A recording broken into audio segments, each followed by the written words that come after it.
So what were the financial ramifications of the success of this movie? Yeah, so the film has done incredibly well.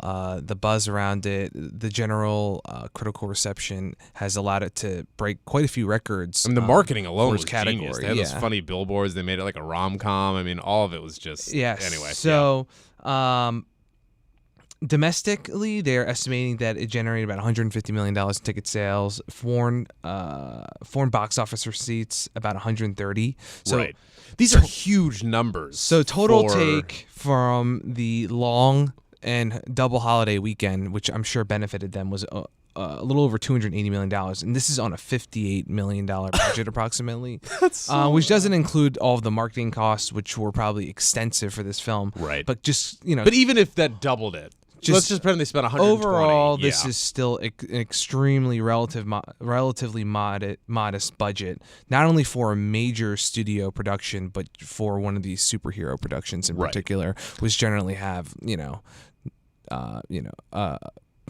usually costs over $100 million to produce. Right. Well, and so what popped into my mind when you showed me this earlier was, if memory serves, I think like The Dark Knight, which the buzz around that was huge back in 2007, 2008 or whatever. I think that made, if it made over 180 million, it wasn't much more on opening weekend. It was probably like 220 or something, and that's for a PG-13 movie. This was a very, very, very rated R film. Sure. And it made this much money. So the movie did incredibly well. And they actually are now claim the number 1 spot for several categories. Best rated R opening weekend of all time, best February opening weekend of all time. Those same records apply for all IMAX theaters as well. And it's actually the biggest opening for the studio that produced it, 20th Century Fox. Really? Which we will get to, and how that wow, and what that means for the their parent company. But another interesting fact is that the director, his name is Tim Miller. This was actually his first major film production. His previous credits include some short films, some visual effects work on popular video games, but again, this is the biggest new director opening weekend as well. Having seen the film, I have to think that the visual effects that the director had some experience with came in handy. Exactly.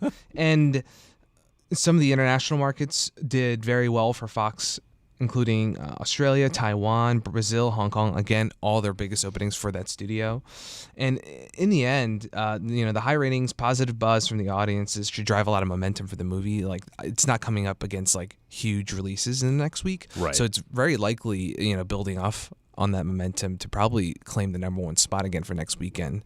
And an interesting note actually was for this past weekend was the first one that Star Wars: The Force Awakens has dropped out of the top 5. The Force was strong with Deadpool. So since that movie came out in mid-December, this is the first weekend now, or in mid-February, that's dropped out of the top 5 for the weekend. So it looks like the run for that movie officially starting to wind down, really.